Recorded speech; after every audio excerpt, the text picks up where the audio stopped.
দেখো আমি সুন্দর করে রেডি হয়ে নিয়েছি, নতুন শাড়ি পরে নিয়েছি, নিয়ে হচ্ছে দেখো একটু ঢং করে নিলাম। তো কেমন লাগছে জানিও। তো আমরা রেডি হয়ে গেছি, সব কিছু নিয়ে আমরা ওয়েট করছি মাম্মাম, লিপিকা, জেম্মাদের জন্য।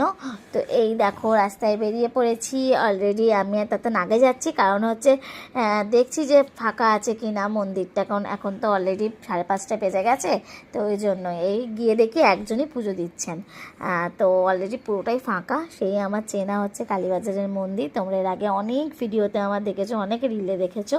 তো এই দেখো, তো মারা আসছে আস্তে আস্তে।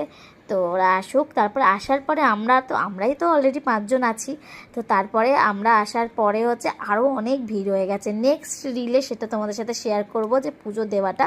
তাতান এখানে সবাইকে তাপ দিচ্ছে, মোমবাতির তাপ। আমি তাতানকে দিই, তো এই জন্য ও হচ্ছে সবাইকে দিচ্ছে, ও শিখে গেছে জিনিসটা। আবার বনুকেও দিতে এসছে তাপটা। দেখো বেশ ভালো লাগে যে আমার থেকে কোনো কিছু শিখছে, আস্তে আস্তে ছেলেটা আমার বড় হচ্ছে, বেশ ভালো লাগে দেখতে। তো নেক্সট ভিডিওতে বাকি ডিটেলসটা আবারও আসছে তোমাদের জন্য।